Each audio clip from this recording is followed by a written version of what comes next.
tous, bon réveil matinal et bienvenue sur Fornasuba, votre rendez-vous matinal d'information et de divertissement sur Esaü Télévision. Très heureux de vous retrouver ce matin à suivre d'un instant à l'autre Boulou Info avec Elisabeth Iladia. Au sommet de ce matinal, on parlera d'abord de la célébration des héroïnes du développement agricole par la Fondation Batonga. On parlera ensuite de la journée du leadership féminin et du bien-être organisé par la Fondation des jeunes Amazones pour le développement. On parlera également des détails sur l'actualité concernant l'inondation dans l'état de Kogi au Nigeria qui dure depuis plus d'1 mois maintenant. Dans le sport de ce matin, le Rwanda se relance pour la qualification de la CAN 2025 en battant le Bénin. Abeille FC et Bani Gansé s'affrontent ce mercredi à Banikwara à partir de 16h.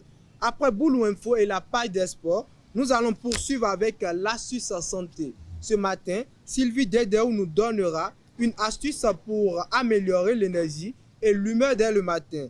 L'artiste du jour sera une présentation de Elvika Umbetoro. Le présentateur nous présente ce matin BMG Yari. Et pour boucler Fornasuba ce matin, je vous invite à suivre Parlons-en avec nos différents intervenants.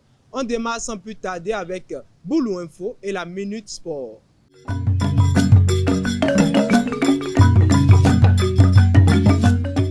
Boulou Info, c'est avec vous Elisabeth Iladia. Bonjour. Bonjour Mouidine. Qu'est-ce qui fait l'actualité?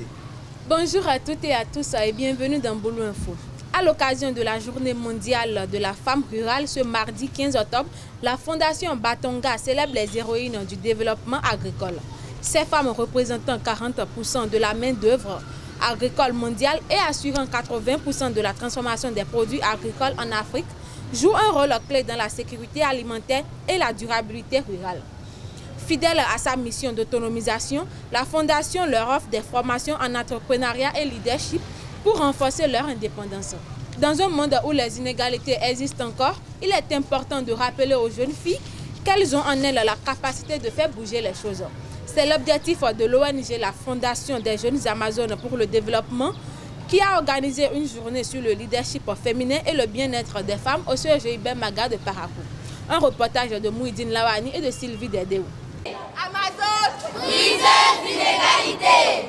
À travers des programmes éducatifs, des ateliers pratiques et des interventions inspirantes, la Fondation des jeunes Amazones pour le développement a organisé le 11 octobre au CEGIB Maga de Parakou une séance de sensibilisation et de clarification à l'endroit des jeunes filles. Quand on a la volonté, une vision et qu'on se fixe des objectifs, il n'y a pas un métier qui soit impossible pour une femme. Nous observons que dans la société, les femmes sont brimées sur tous les plans.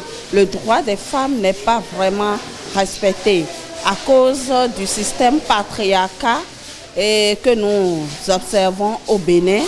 Et la femme n'a pas droit à beaucoup de choses en matière, sur le plan culturel et sur le plan professionnel. Cette journée riche en enseignement et en partage est une motivation pour ces jeunes filles. Toute femme, peu importe le métier qu'elle fait, pour homme ou femme, elle doit aller de l'avant, peu importe les dangers que ce métier a, elle doit aller de l'avant et avancer dans ce métier pour gagner sa vie. Je pensais que quand on voulait faire quelque chose, on aimait quelque chose et puis il n'y avait pas ça sur le marché de l'emploi. On devait abandonner l'idée et trouver autre chose à faire. Donc j'ai vu qu'aujourd'hui je peux avoir ma passion et travailler avec ma passion. Quand tu es une femme et tu fais quelque chose et tu fais le même métier que l'homme, il faut apprendre à te soumettre. C'est pas parce que tu fais ce qu'un homme fait que tu dois te prendre, quoi. Une nouvelle génération de leaders se prépare à briser les barrières et à faire entendre sa voix. Le préfet de Borgou, Djibril Mamassissé, a entamé sa tournée statutaire 2024 ce lundi 14 octobre avec Parakou comme première étape. Cette visite, qui s'étendra aux 8 communes du département, vise à évaluer les réalisations de l'administration locale en présence des autorités municipales, dont le maire Inoussa Tchabi Zimé.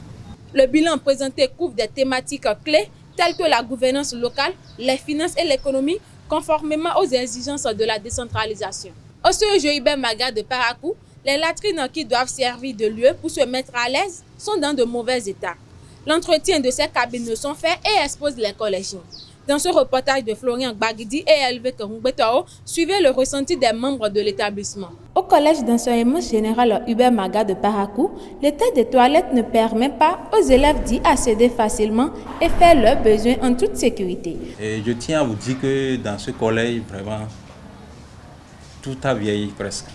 Principalement au niveau des latrines, vraiment, il y a du travail à faire. Il y a certaines cabines qui ne tiennent plus, qu'on doit démolir même. Bon, d'abord, les portes des toilettes ne sont pas bien. Tu ne peux pas aller aux toilettes sans être dans ton intimité. De plus, les toilettes sont mal entretenues, exposant les collégiens à plusieurs maladies. Je vois que nos latrines, elles sont dégoûtantes et on ne peut rien y faire, quoi.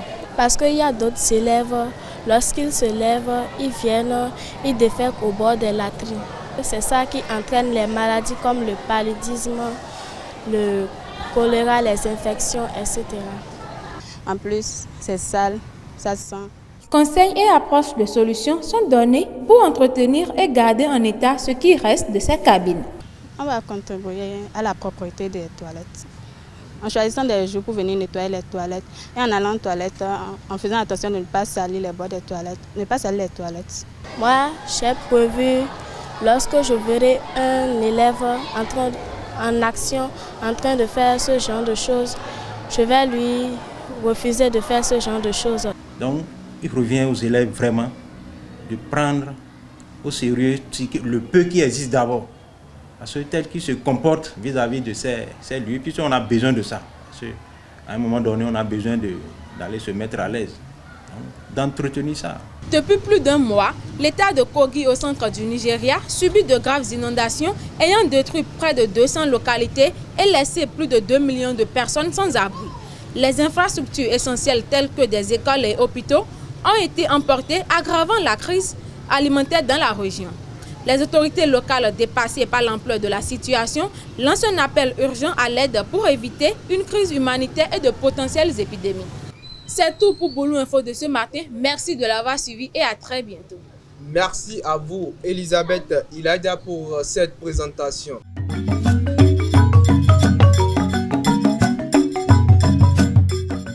Chers internautes, dans la Minute Sport de ce matin, le Rwanda reste dans la course à la qualification pour la CAN Maroc 2025. Les Amavoubi ont relancé leur campagne après leur victoire face au Bénin ce mardi 15 octobre 2024 à Kigali. En réception des Guépards dans une rencontre comptant pour la 4e journée des éliminatoires, les poulains du sélectionneur Torsten Spittler se sont imposés sur le score de 2 buts à 1. Abel FC se déplace à Banikwara pour affronter Bani Gansé ce mercredi 16 octobre 2024 lors de son 3e match de la saison. Un match qui aura lieu sur le stade Omnisport de Banikwara à 16h. Toujours dans le cadre de la 3e journée de la Ligue professionnelle de football au Bénin, Beke FC de Bemberek affrontera Espoir FC de Savalou dans la soirée du 16 octobre pour ramener les 3 points à la maison. De son côté, AS Takouné jouera contre Buffle FC au stade municipal de Kandi et Damissa sera face à Dynamo de Parakou au centre d'excellence de Ndali. Amis internautes, c'est tout pour la Minute Sport de ce matin. On retrouve à présent Sylvie Dedéou pour l'astuce santé.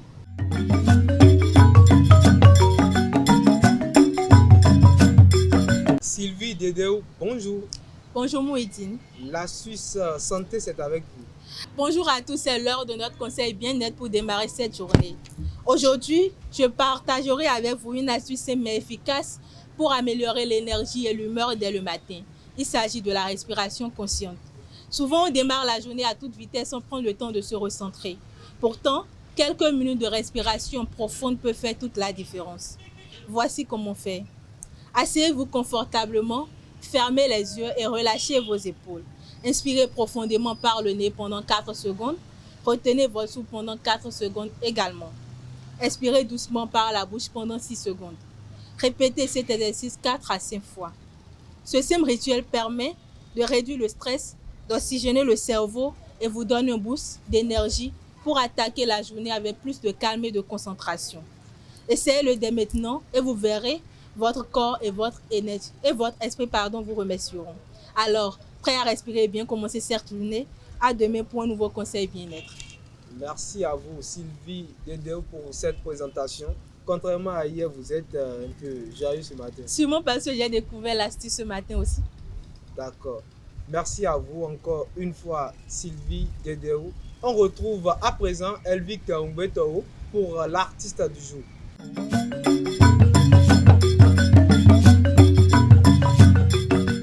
Elvic Umbeto, bonjour. Bonjour Mouedine. L'artiste du jour, c'est avec vous. Évidemment. BMG Yari. BMG Yari, de son vrai nom Aristide Pérou, né en 1977 à Tangueta au Nord Bénin, est un auteur-compositeur-interprète béninois du hip-hop traditionnel rap. Fils de Pierre Pérou et de Léocadie, il est né dans une famille de griots dont il tient l'héritage musical, plus précisément de son oncle Imran, l'un des artistes du Bénin.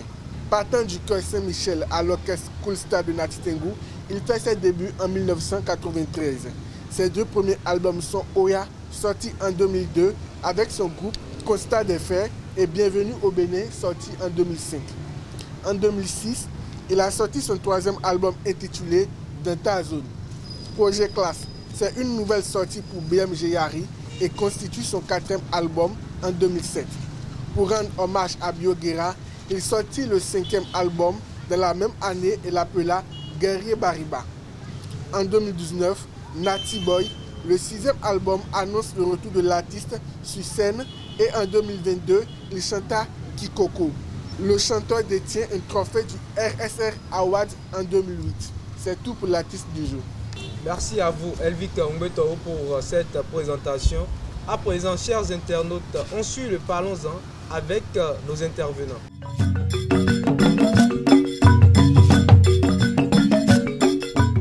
Parlons-en, c'est avec vous, Sylvie Dedeo. Bonjour à nouveau. Bonjour à nouveau, Mouidine. Elisabeth Iladia, bonjour à nouveau. Bonjour, Mouidine. Pourquoi vous souriez? Pour rien. Le sujet de ce matin, chers internautes, est le suivant.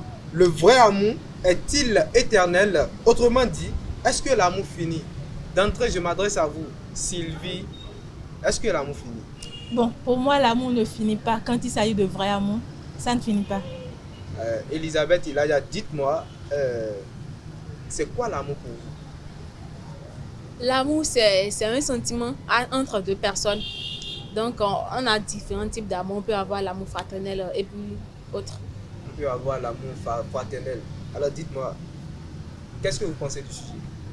Bon, moi, pour moi, tout a une fin. Donc, même l'amour aussi.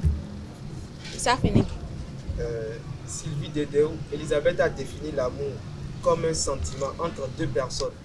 Vous pensez quoi de cela? Bon, pour moi, l'amour, ce n'est pas seulement un sentiment entre deux personnes. Ça peut être un sentiment qui relie une famille entière. Et supposons, je prends l'exemple d'une famille, par exemple, père, mère, enfant. Et l'enfant, par exemple, il aime son père, il aime sa mère. C'est un sentiment qui est relié à toute une famille. Prenons aussi un père, il aime sa famille, il aime ses enfants. C'est un sentiment aussi qui est relié à la famille entière. On a aussi l'amour fraternel. Un frère et une soeur, par exemple, comme Elisabeth l'a dit tout à l'heure.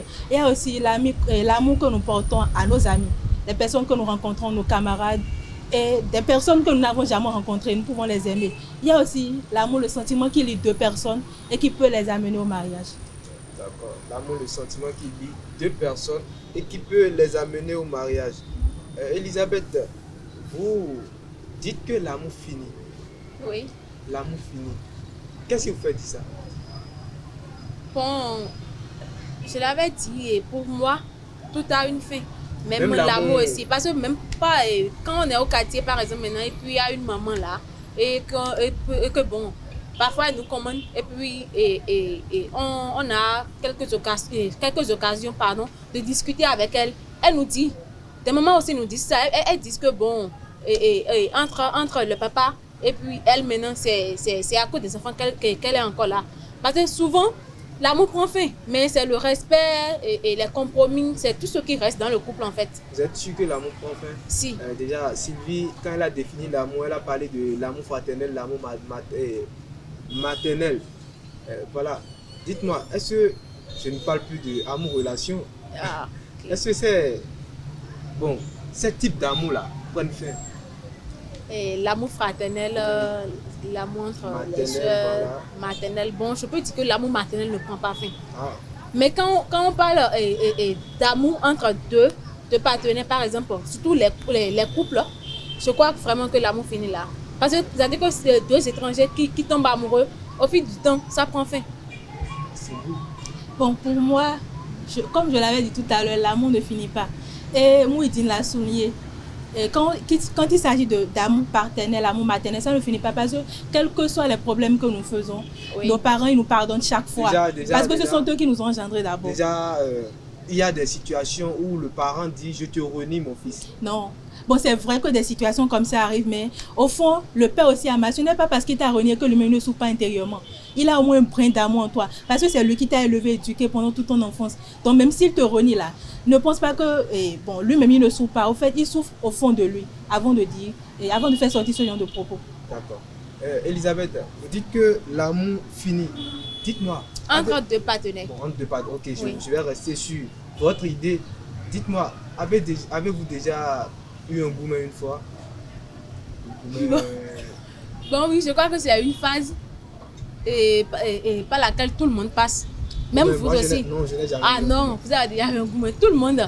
Même quand on est jeune, adolescent, c'est-à-dire qu'on passe tous par là. Sans exception. Ok, vous avez un est. Oui. Il vous arrive de penser à votre est parfois. Non, je l'ai balayé de mon esprit. Non. Vous n'êtes pas dans mon esprit. J'ai dit que je l'ai balayé de mon esprit. Je dis, bon, comme vous l'avez souligné tout à l'heure, l'amour c'est un sentiment fort. Oui. Voilà. Entre deux personnes. Pensez-vous que ça peut finir du jour au lendemain? Si, ça peut finir. Tout a une fin. Parce que par exemple, maintenant, tu aimes la personne et puis, bon, il y a des choses que tu l'avais déjà dit, que toi, tu n'aimes pas en fait. Et que bon, il y a des limites à respecter. Et que après, même après toute cette discussion, la personne te fait encore des trucs que toi, tu n'aimes pas en fait. C'est-à-dire au fur et à mesure que le temps passe, l'amour aussi, ça commence pas prendre fin. Donc ça finit. D'accord, dites-moi, qu'est-ce que vous pouvez faire, qu'est-ce qu'une personne peut vous faire et qui va vous mettre dans tous vos états et que vous n'allez plus l'aimer? Par exemple. Bon, me manquer de respect ou manquer de respect à des personnes que j'aime. Manquer de respect à ma mère, par exemple, c'est impardonnable. Je ne pourrais jamais pardonner ça. Si c'est même pas si erreur. Pas erreur. Oui, ça arrive des fois. Ok, disons que c'est pas erreur. Mais si ça arrive une deuxième fois et c'est toujours pas erreur, non, je crois que ça va répéter. Vous êtes de ceux-là qui donnent une seconde chance? Pas vraiment. Sauf que bon, il y a d'autres situations. Quatrième, cinquième chance. Ah non. Sixième, septième. Non. Tout sauf ça. Bon, une deuxième chance peut-être parce qu'il y a des situations bon, qui arrivent sans qu'on ne le veuille. Donc, on accepte ça comme ça et puis bon, on voit encore la vie du bon côté. Mais quand ça arrive une deuxième fois, c'est que la personne a la volonté de faire. C'est-à-dire que la personne ne va pas changer en fait. D'accord. Sylvie, bon, vous soutenez que le vrai amour ne finit jamais. Qu'est-ce qui peut vous amener à aimer quelqu'un? Puisque, bon, non, avant de... Je dois vous poser également la même question que Elisabeth. Avez-vous déjà eu un est? Oui, pourquoi pas, c'est vrai. Un est? Oui, j'ai eu un est une fois. Pourquoi vous dites que l'amour ne finit pas? En fait, c'est pas parce que j'ai eu un est que l'amour n'existe pas. Il y a... Bon, non, si c'est bon, c'est vrai, ça m'arrive de penser à lui, mais pas sur le plan sentimental. Ça peut m'arriver de penser à ce qu'il m'avait fait par le passé, mais sans haine, bien sûr. Je me dis que c'est... Son amour est fini? Oui, c'est fini, sincèrement. Sans haine, bien sûr, je pense à lui et je me dis que bon, c'était une épreuve de ma vie sur laquelle j'étais passée. C'était une épreuve qui m'a forgée, par exemple, et qui m'aide peut-être à avancer et à m'améliorer dans les relations. Parce que personne n'est parfait. C'est pas parce qu'on s'est séparés que cela veut dire que ça... Et la relation a pris fin forcément à cause de lui. Ça peut être aussi par ma faute aussi que cette relation a pris fin. Je ne vais pas entrer dans les détails, bien sûr. D'abord, quand on arrête une relation, c'est la faute de tous les deux. Voilà, de tous les deux. Dites-moi, qu'est-ce qui peut vous amener à aimer une personne? Bon. À aimer tant une personne. Je ne parle pas de l'amour maternel, puisque vous aimez tellement tout ce qui est maternel, fraternel. Je ne parle pas de ça. Je suis dans le cadre d'une relation. Bon, une personne qui m'accorde toute son attention, par exemple, qui me respecte en tant que femme, qui me valorise et qui me comprend comme il faut. Pourquoi ne pas l'aimer? J'ai compris quelque chose. De l'autre côté, Elisabeth parle du respect. Vous parlez du respect aussi. Oui. Qu'est-ce que le respect vous fait pour vous les femmes? Le respect, c'est très important. Donc si je veux gagner le cœur d'Elisabeth ou je veux gagner quelqu'un qui ne te respecte pas ne peut jamais te valoriser. Bon, je ne peux pas être en relation avec quelqu'un, par exemple, qui ne peut pas me parler avec respect. Oui. Je ne pense pas que cette relation puisse évoluer. Parce que le respect, d'abord, c'est réciproque. Si moi-même je ne le respecte pas, je ne pense pas qu'il aurait voulu continuer cette relation avec moi. Comment peut-on respecter, comment peut-on montrer le respect envers vous? Bon, il y a des choses qu'on ne dit pas à une femme, par exemple. Insulter une femme de prostituée, par exemple. Ce sont des trucs que les femmes n'aiment pas du tout. Par exemple, moi, si un homme m'insulte de prostituée ou bien me traite de prostituée, je ne sais pas pourquoi je vais continuer avec lui. Si je suis une prostituée, pourquoi ils sont avec moi alors? C'est ça. Je ne vois même pas pourquoi je dois continuer. Elisabeth, que représente le respect pour vous? Comment peut-on montrer le respect envers vous? Bon, je crois que le respect, c'est une grande chose en fait. Parce que quand quelqu'un ne te respecte pas, tu es avec quelqu'un que la personne ne te respecte pas, la personne ne te valorise pas, tu fais quoi avec cette personne? C'est-à-dire à la moindre erreur, la personne te redit déjà en miettes avec ses mots, te minimise déjà, c'est-à-dire te dit que tu n'es rien. Des trucs comme ça. Donc le respect, c'est vraiment important. Peu importe la relation, que ce soit fraternelle, maternelle, paternelle ou soit entre on doit prioriser le respect. C'est ça. Sylvie, un mot pour la fin, s'il vous plaît. Bon, comme je l'avais dit au début, moi je dirais que l'amour vrai existe. L'amour qui n'est pas basé sur le physique ou sur les biens matériaux, elle dure éternellement. Elle dure éternellement. Bon, je sais que l'amour existe. Je ne nie pas le fait que l'amour n'existe pas. Mais ce que je dis, c'est que l'amour entre deux partenaires, ça finit. C'est-à-dire au bout du temps, ça prend fin. Vous pensez à votre reste, vous ne voulez pas dire la vérité. Aïe! Merci à vous, Elisabeth Iladia. Merci à vous, Sylvie. Merci à vous, chers internautes. C'est tout pour ce rendez-vous matinal. Restez avec nous pour le prochain numéro et à bientôt.